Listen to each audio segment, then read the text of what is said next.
Hey guys, so welcome back to the channel. So in this episode of Indirect Knowledge, um, we've got another really cool question. And this one comes from the querent. Her name starts with a B, and so we'll just go with the first initial just for privacy and protecting the person's right to privacy. And then, but the question that we're getting here is very interesting, and it's about a significant other wants to know if this person, this guy, is hiding another woman from B. So before we get into that, though, I gotta shuffle the energy off these cards, and that I don't want them contaminated with other readings or anything like that. I don't want to get skewed results. I've been down that road many years ago where I didn't do this process and some of the readings weren't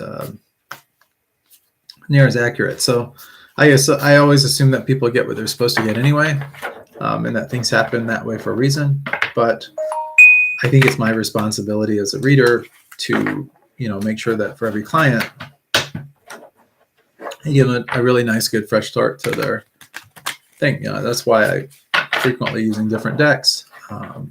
Also making sure that I purify the decks, that kind of thing. And so then just by doing a lot of getting the cards going and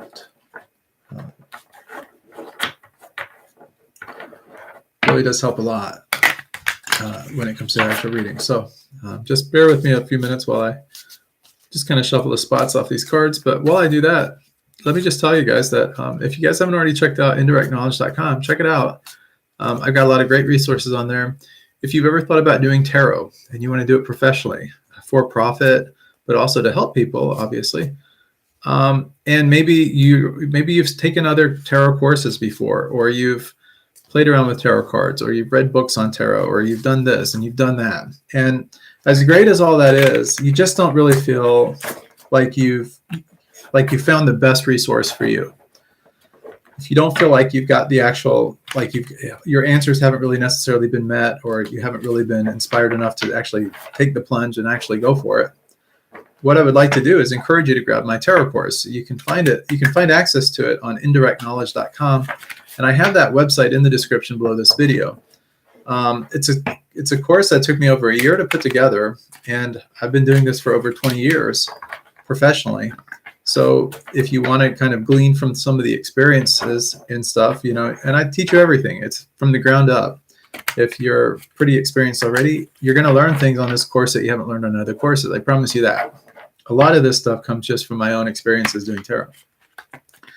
And I always say that the best way to learn how to do something is from someone that has actually, walked the walk and actually talked the talk, not just somebody that put together some quick resource or something, Like I said, it took me about a year to put it together.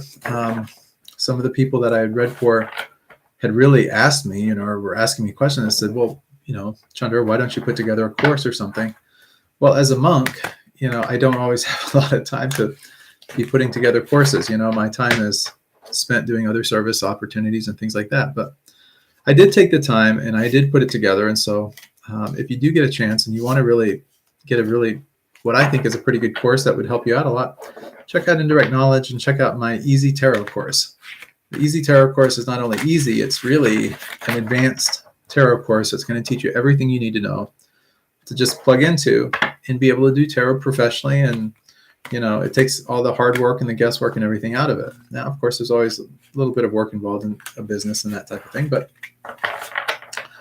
I think you'll be impressed with the course. So I'll just end it there. I'm now going to, since I've really shuffled these up pretty good, I'm going to turn to the actual question.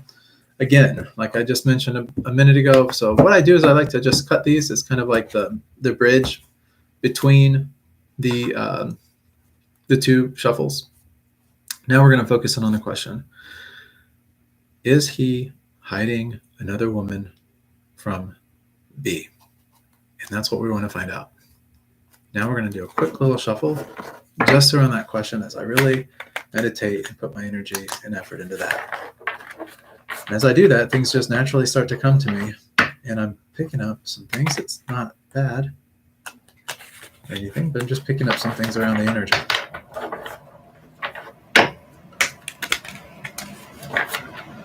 And that's good enough. We're going to go ahead and cut it one more time.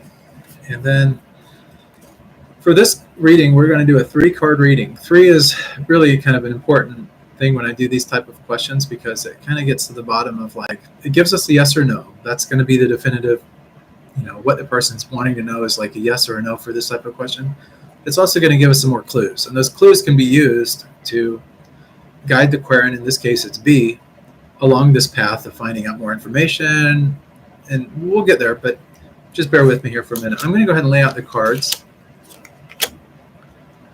and we'll look at them. So there's a lot of different, when we do 3-card readings, there are a lot of different things that we do with the 3-card readings.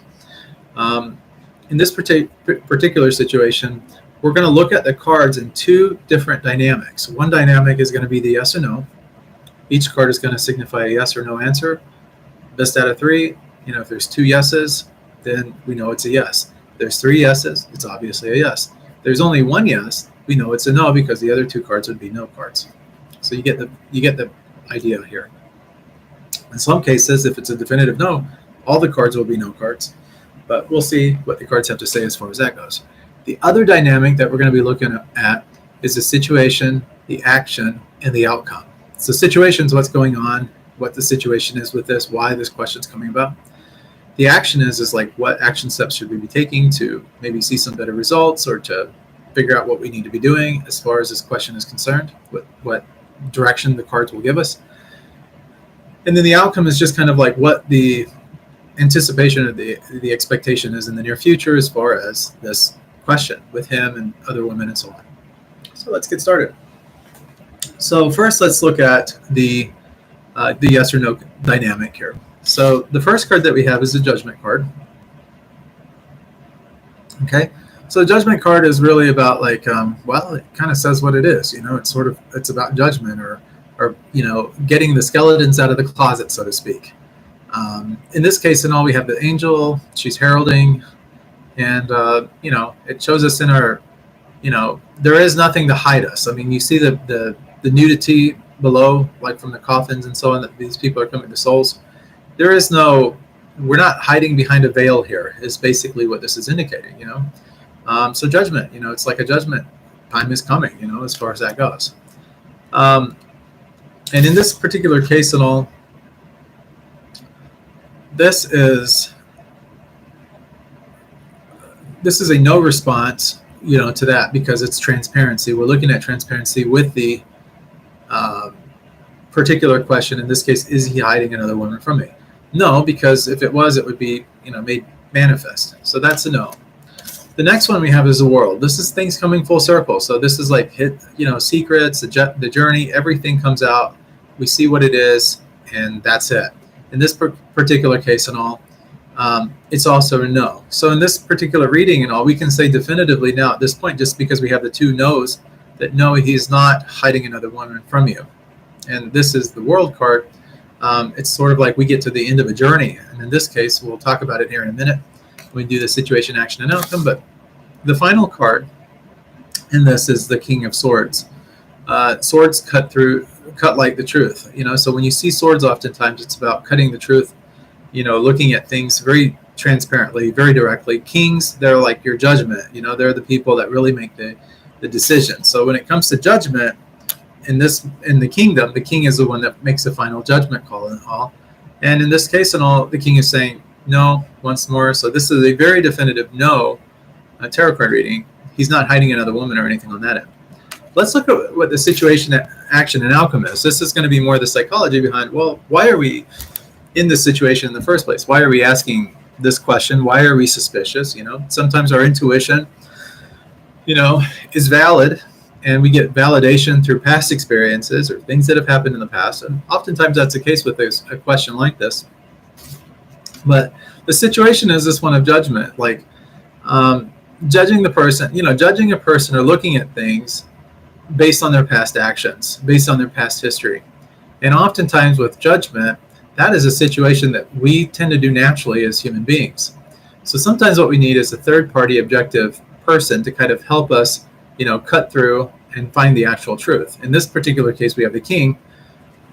That's our outcome card. We'll talk about it in a minute. But when we're looking at things through this prism of like the person's past or their history and all, it's easy to say like, yeah, this person is probably going to do this again. If the person has cheated on you 3 times, what's the likelihood the person is going to cheat on you a 4th time? That's probably pretty obvious. It's probably a fairly likely outcome. And that's where judgment starts to come in at. So we see patterns, we look at things. Maybe this person cheated on other people before they got with you, and it's just like, or you've heard things, from other people, and you start to synthesize or draw conclusions about things, from this person. And when you do, this judgment card tends to come up, and the angel heralds the truth, and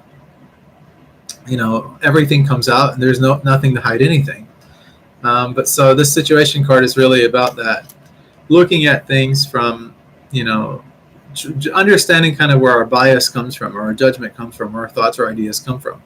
And so it's interesting to try and identify some of those things so that we can actually move past those obstacles in the relationship in order to build a stronger foundation, and build a stronger trusting relationship. Because once you have that trust there, the relationship does really fulfill a deeper psychological and everyday need in your life.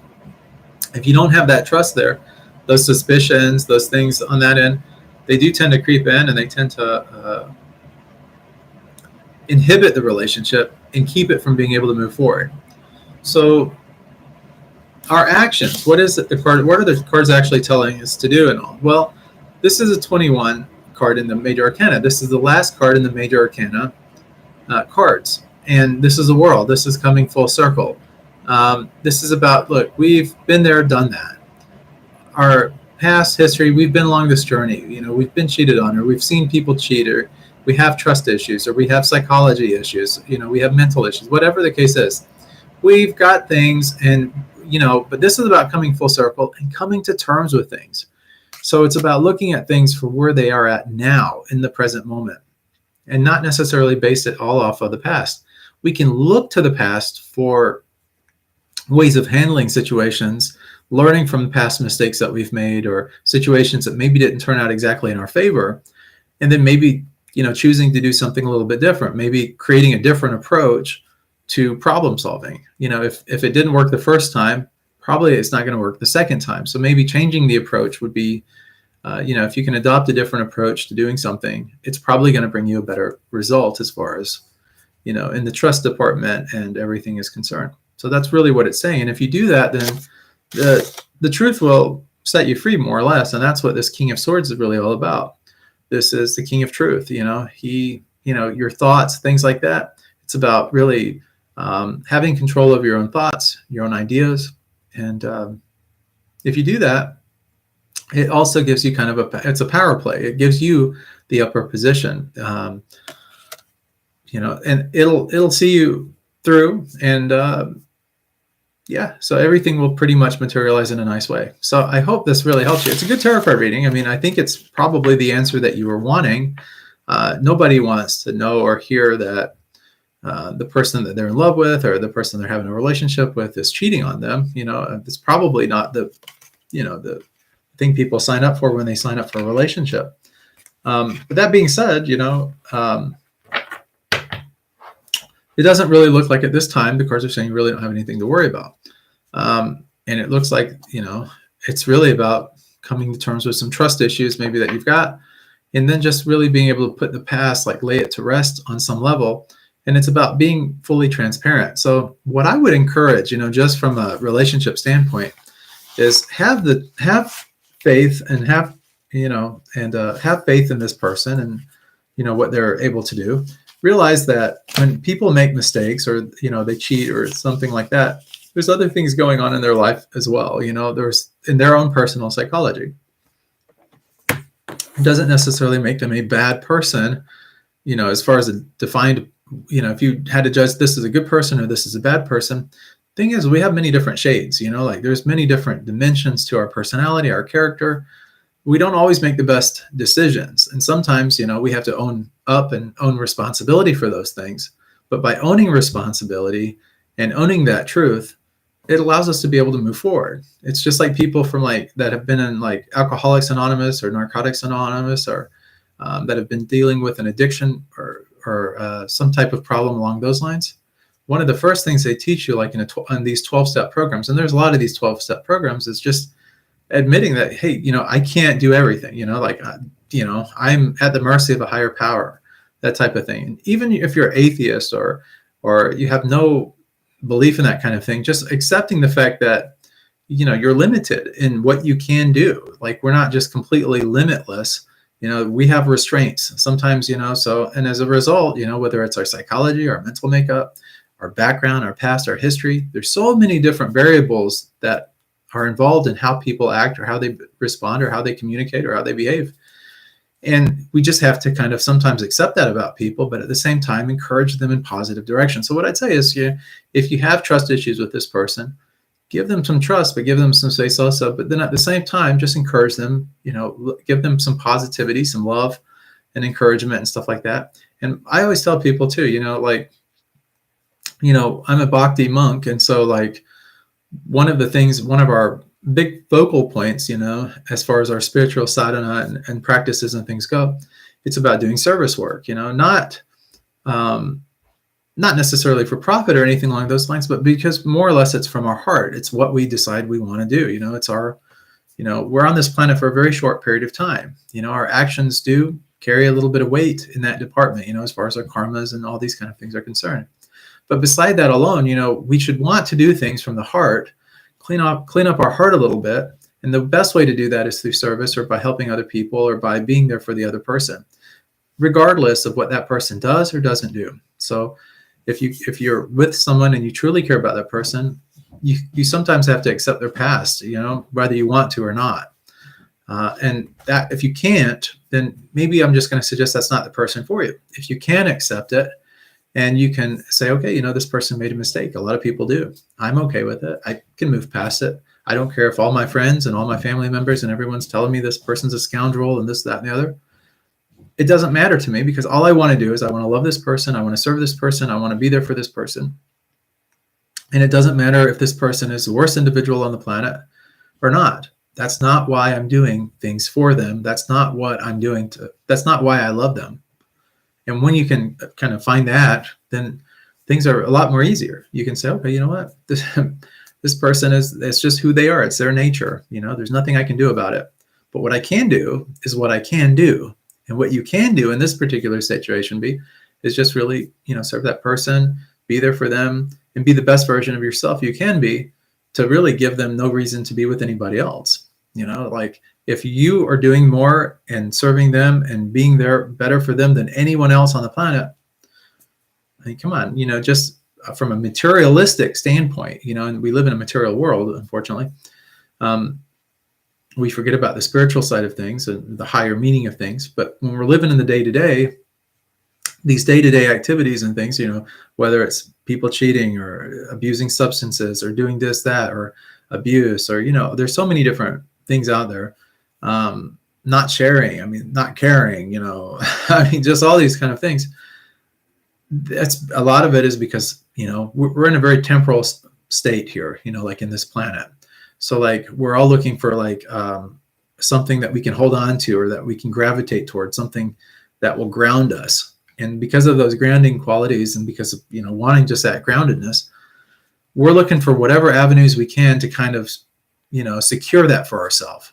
And maybe the person that's cheating, for example, may be trying to find different partners not because they're trying to find the best partner, but because they know that if they lose one partner, they still have these other partners over here, and that grounds them. There's a sense of security with that. Whereas if you're just in a relationship with one person, there's a lot of insecurity there. What if this person dumps you? What if this person hurts you? What if this person cheats on you? Where will that leave you? You'll be alone. That's a very scary thought for a lot of people, right? You might be without resources. Maybe this person was the sole breadwinner and that they brought money into the household, There's a lot of different things going on with it. So what I'm saying is, it's not always just because a person is finding an attraction to someone that they're choosing to be with that person.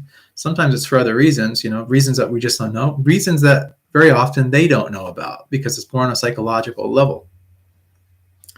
But from like as far as like from a monk's advice or the advice a monk would give you, it would just be like, don't worry about those things so much. So like let some of those thoughts, those ideas, those psychological hindrances kind of just let them go, and then just start to focus in on ways that you can do to serve this relationship the best that you can. And don't get your feelings hurt. Don't be upset if this person doesn't live up necessarily to your expectations. In other words, drop those expectations and just accept the person for 100% for who they are. You don't want that person doing nice things for you if it's not in their heart to do nice things for you. You don't want that person being faithful to you if it's not in their heart to do that. You want to change a heart in this person is essentially what you're wanting. If the person hasn't had a good heart, or has their heart's a little bit dusty or something, what you're really wanting is for yourself to say, okay, you know what? Person's not perfect. No one is. We all make mistakes. There's imperfections in all of us. If I just let go of that and free myself from any expectations that this person could bring to this relationship or not, have no expectations, or, and then just really focus on what you can do. Like, how can you be a force for good in this person's life? Like, what could you do to really assist this person? It could be something as simple as, giving them space, or, baking them an apple pie. I'm just throwing that out there. Hopefully the person's not allergic to apples. Little joke there, but you're getting kind of where I'm coming at from this. It's doing this unexpected good things, but because it's in your heart to do it. If you love to cook, for example, you might want to cook for this person. If you're a very clean person and you like a very clean house, this person may be a slob, and it may drive you nuts. But if you can let that part go, because it's just who they are, and just say, okay, well, I can't control their behavior, but I can maybe say something or just encourage them in that direction in a nice way, in a very pleasant way. But I'll just go behind them and just clean up, because it's not a big deal, because that's what I'm used to. That's what I'm comfortable with. I'm just throwing out ideas here. It doesn't mean you have to accept them or anything, but you might be able to find something that's more fitting with your personality, your nature, kind of where you're coming from. And then do things 100% from the heart. If you don't do them from the heart, you'll feel resentment. And if you feel resentment, that's your litmus test.